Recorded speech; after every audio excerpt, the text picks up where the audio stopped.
It's time to get your news on. We are VK1WIA. It is the national news. It's for week commencing August 11, 2024. And this week, WIA Director Lee Moyle, VK3GK, joins us. There will be much more, though, in this edition of news from your Wireless Institute of Australia. I'm Editor Graham, VK4BB. Who listens to radio? I'm Richard, VK2SKY. Robert, VK3ARM.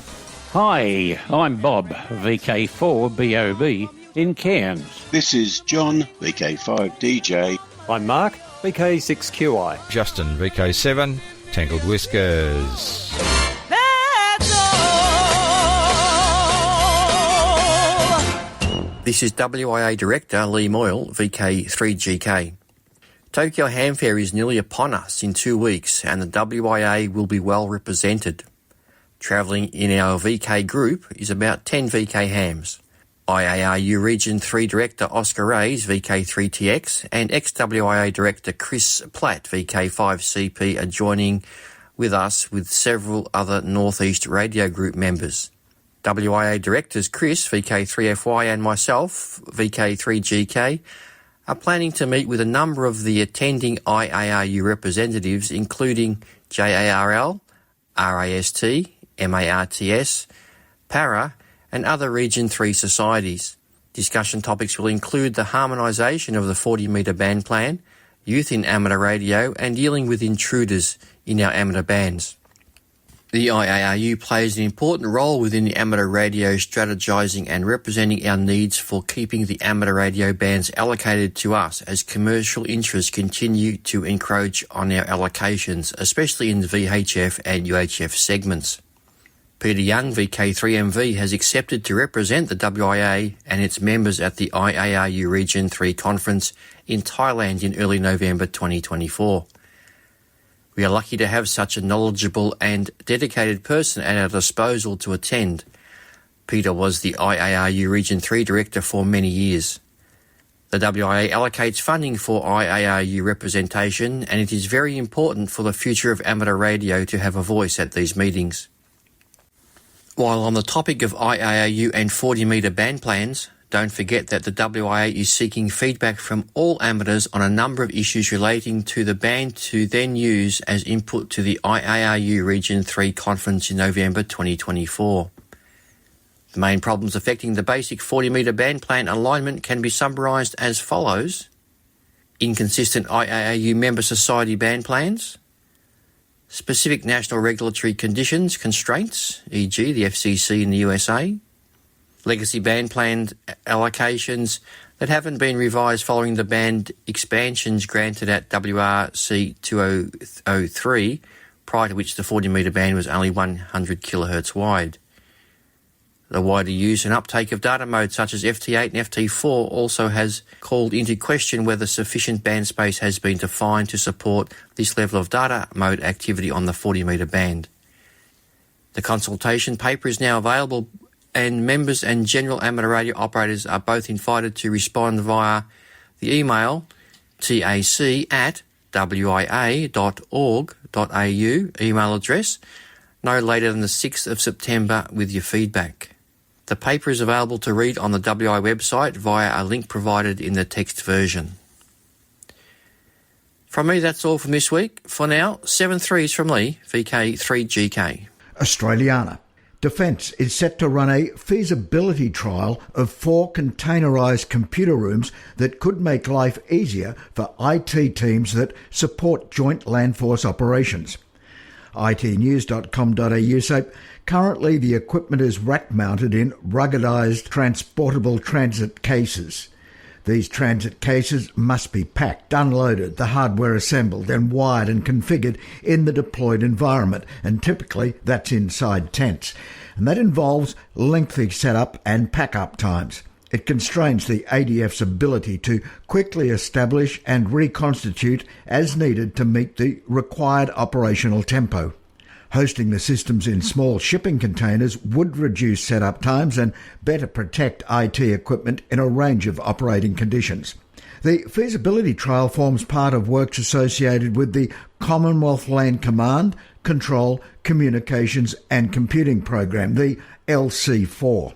The program is intended to modernise and enhance LC4 systems in order to deliver decision-making superiority and improve the command and control intelligence sensors and weapon system effectors, essential for the conduct of joint land force operations, Australian Defence said.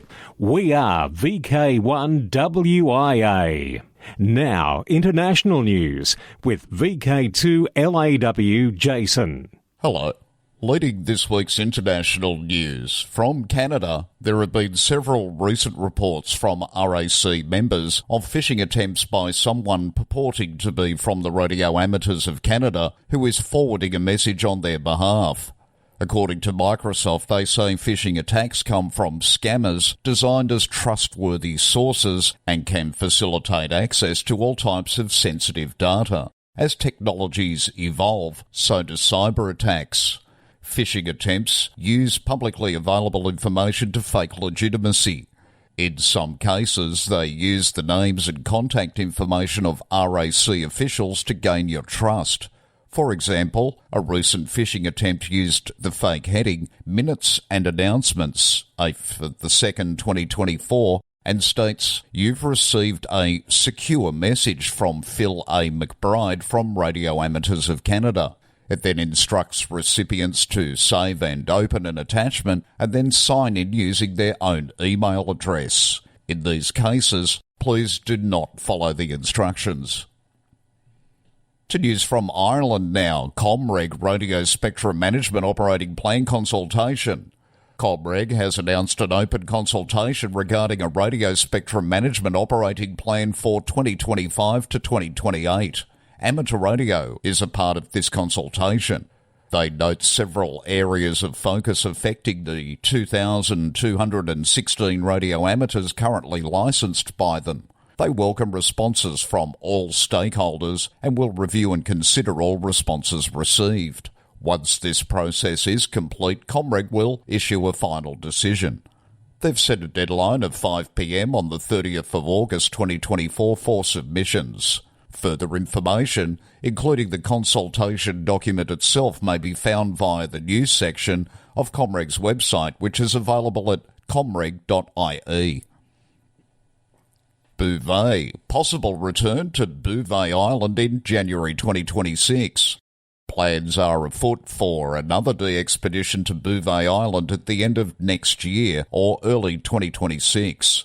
The 3 Yankee Zero Kilo team will consist of up to 20 or more operators with extensive experience in de-expedition and contesting.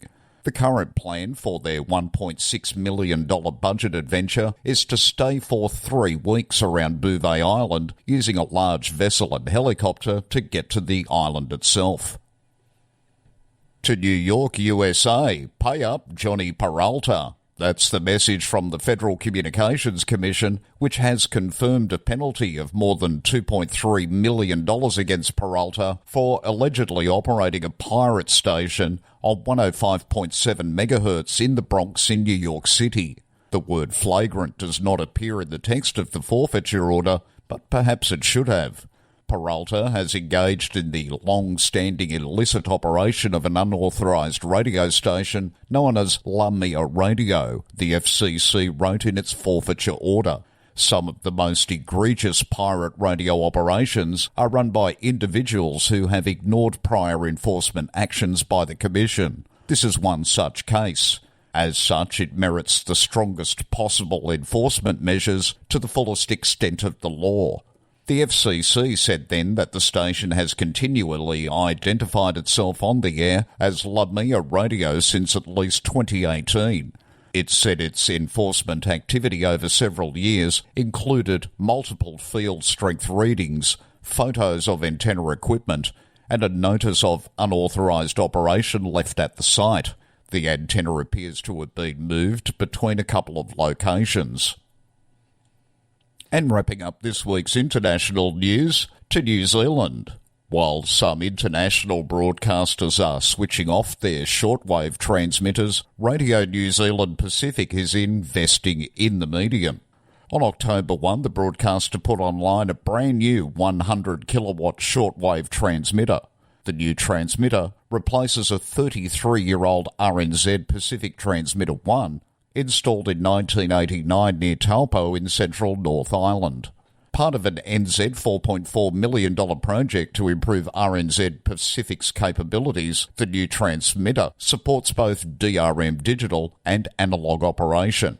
The switch-on was observed by NZ's Foreign Affairs Minister Winston Peters and dignitaries from Kiribati, the Cook Islands, Samoa, Fiji, Papua New Guinea and Solomon Islands from RNZ House in Wellington, while another RNZ delegation was at the Rangatiki transmitter site. Shortwave was very important back then when the New Zealand Broadcasting Service launched in 1948, but it's still seriously important now, said the minister. Shortwave is the most certain system there is to make sure that in a crisis, tsunami or cyclone, we can get through to them. For VK1WIA National News, in Sydney, I'm Jason, VK2LAW. From here, there and everywhere, you've tuned to the Wireless Institute of Australia's national news service. We are VK1WIA. Now, operational news with VK4FUQ. Felix. Hello there. Now Contest-wise 2024. This weekend you can participate in the second leg of the SARL Youth QSO Party to celebrate International Youth Day on 12 August. This South African QSO Party is CW and phone on 40 metres. The exchange is an RS-RST report and the operator's age. A little later we'll have more youth-orientated news where Alec joins us with this year segment. August 17-18, Remembrance Day Contest. Amateurs will endeavour to contact amateurs in BK call areas ZL and P29 on all bands except WARC bands. Modes allowed are phone, CW and RTTY as per the era remembered. Again, the 2024 contest is 17th and 18th August. 44th Lara contest and Solara contest is always held on the last 4 weekend of August. Wiles work everyone. OMs work Wiles only. Starts Saturday 25th August at 0600 hours UTC. Ends Sunday 26th August at 0559 hours UTC. Suggested frequencies: all HF bands except 160 metres and WARC bands. Contacts made on Link will also be accepted. Oceania DX Contest. This year's contest will be held October 5th and 12th. Yoda Contest. Youth on the Year Test 303 will be from 10 hours to 21:59 hours UTC on 29 December. On the 5 classic bands CW and SSB. DX Window to the World, New Zealand. NZAT has a special event call sign for the upcoming America's Cup to be held in Spain later this year. ZL6M Cup has been allocated to celebrate this event, with Phil Garside, ZL2RO, as the trustee of the call sign. November 30th is when ZL6M Cup goes off air. Celebrating the 100th anniversary of Radio Belgrade, the Belgrade Amateur Radio Club is active as YT100RB and YU1924RB until November 30. For details of a certificate that is available, see yu1ano.org. OL-80 Carbon is active until the 30th of November to mark the 8th anniversary of Operation Carbon during World War II. This operation involved the dropping of paratroopers in the Protectorate of Bohemia and Moravia. The Protectorate of Bohemia and Moravia was a partially annexed territory of Nazi Germany that was established in 1939 after the German occupation of the Czech lands. A team of operators is active using call OL-80 Carbon on CW, SSB and digital modes on the HF bands. More information is available on qrz.com. In the World DX, be listening for members of the Zurich City Police Radio Amateur Club throughout the year, operating as HB20SP. The club is marking its 20th anniversary. Unfortunately, no Bureau QSLs, but you can use Logbook of the World, and HB20SP runs until December 31. Listen throughout the year for the special call sign 9A100RKZ, marking the 100th anniversary of the Radio Club Zagreb, which was founded the 24th of March 1924 in Croatia. QSL via 9A1ADE. For VK1WIA National News, I'm Felix VK4FU Queuingham. From here, there and everywhere, you've tuned to the Wireless Institute of Australia's National News Service. We are VK1WIA. Now, special interest group news with Bruce, VK3FFF. And a very good day to you. Worldwide Special Interest Group News, Summits on the Air, Worldwide Flora Fauna Program, Parks on the Air, and other adventure groups. No mountaintops, no trekking through parks or beaches this week. Instead, we're taking it easy. We're motorhoming, an amateur radio Facebook group for those of us who like getting out and about in our motorhomes, camper vans and caravans, seeing the world whilst enjoying our radio hobby. All radio enthusiasts from anywhere in the world are welcome to join this Facebook group set up initially in Great Britain. Worldwide special interest groups, astronomy and wireless weather. Sunspot counts hit a 23-year high. The sun is partying like it's 2001. That's the last time sunspot counts were as high as they are now. The monthly average sunspot number for July 2024 was 196.5, according to the Royal Observatory of Belgium's Solar Influences Data Analysis Centre. This eclipses every month since December 2001. Solar Cycle 25 wasn't expected to be this strong. When it began in December 2019, experts predicted it would be a weak cycle, like its immediate predecessor, Solar Cycle 24. If that forecast had panned out, Solar Cycle 25 would be one of the weakest solar cycles in a century. Instead, Solar Cycle 25 has shot past Solar Cycle 24 and may be on track to rival some of the stronger cycles of the 20th century. Already in May 2024, we have experienced a century-class geomagnetic storm with aurora sighted here in Australia, the South Pacific, Central America and South Africa. The last time sunspot numbers were this high, the sun was on the verge of launching the great Halloween storms of 2003, which included the strongest X-ray solar flare ever recorded, X45, and a CME so powerful it was ultimately detected by the Voyager spacecraft at the edge of the solar system. Is this Solar Max? The jury is still out.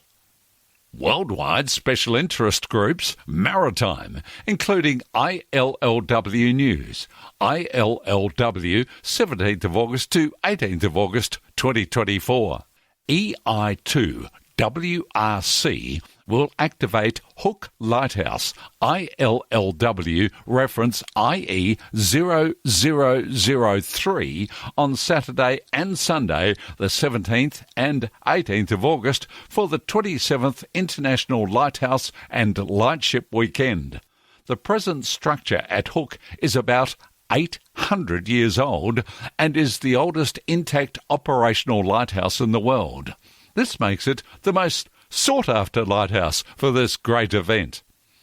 Worldwide special interest groups, radio amateur young timers. Yota, here's Alec, VK2MV. Thank you, Bruce. Elmer Special Event Honours Mentors.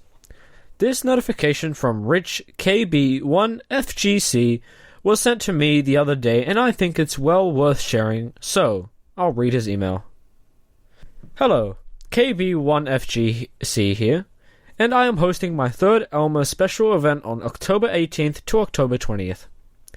This year we have 3 call signs, W1E, W3E, and W4E. It is in my honour of many hams who have mentored new hams over the years. We have about 12 operators this year. This ELMA event started 3 years ago when I found out that a single operator could host their own special event. I realized that I had never seen an event held for honoring all the amateurs who helped out new hams entering the hobby.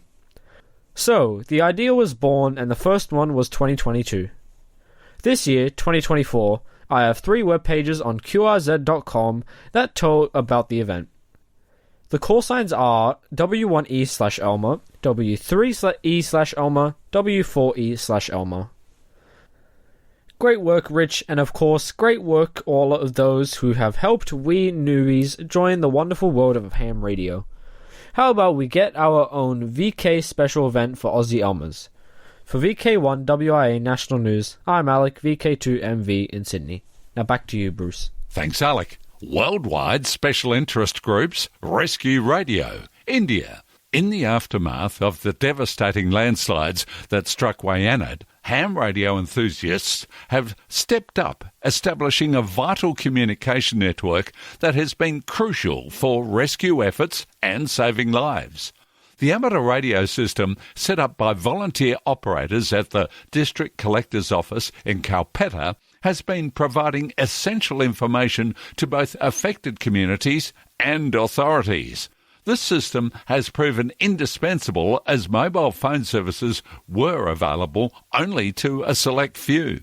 District Collector D.R. McHashry reached out to the ham radio operators, and they have been instrumental in keeping the lines of communication open. And Malaysia, hams took part in a mass disaster communication simulation exercise to transmit messages across 30 hills and mountain peaks in their nation recently.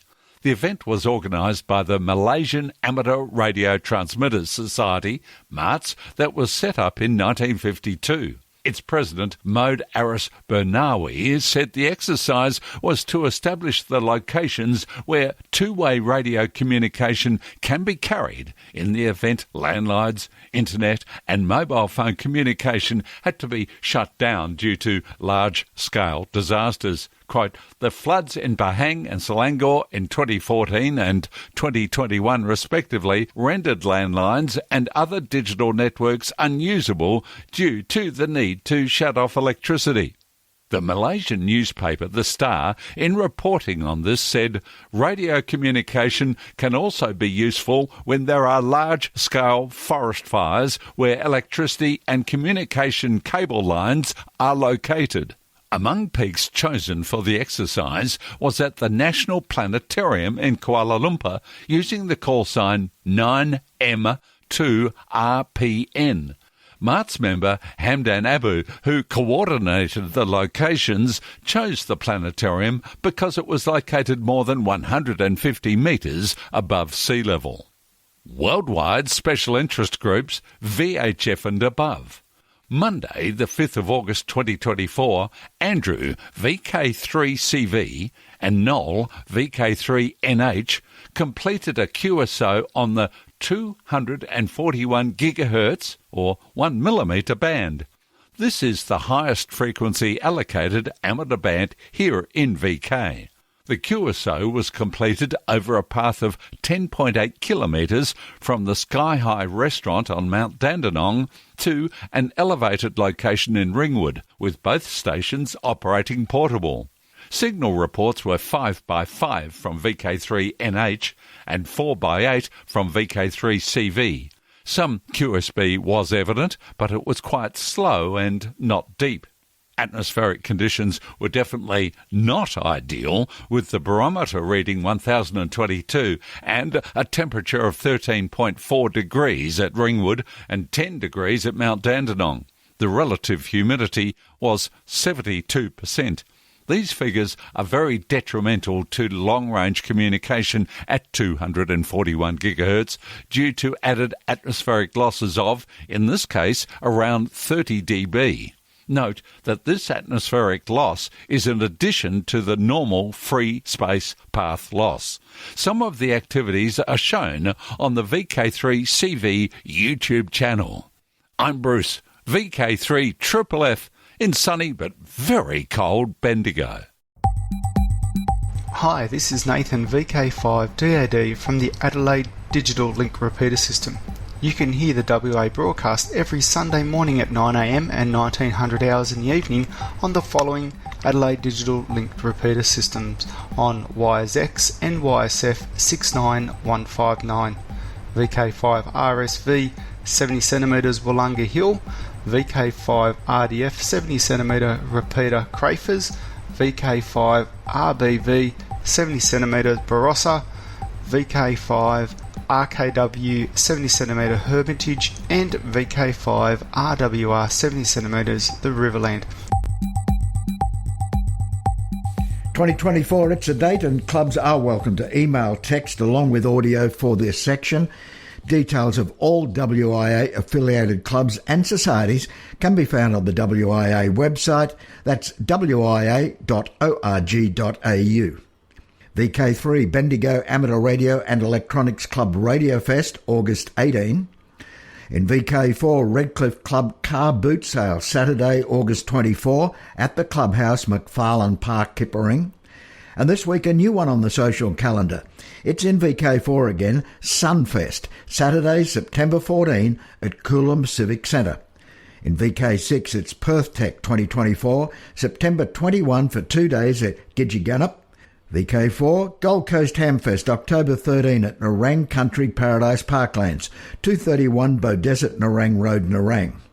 VK5, Amateur Radio Experimenters Group Radio and Electronics Sale, Saturday, October 26, 10am, David Roche Park, Kilbourne. VK7, Tasmanian Ham Conference, November 2 and 3 in Hobart at the Sandy Bay campus of UTAS. And VK3, Spark Rosebud Radio Fest, November 17, Eastbourne Primary School, Allambie Avenue, Rosebud. Now till next we meet, I'm Graham, VK4BB. Walk softly. This is VK1WIA. All points of contacts from today's news stories are to be found in print when you read the web editions. www.wia.org.au. This has been the Wireless Institute of Australia with the weekly news service. This broadcast is in text, audio and video and is accessed on wia.org.au.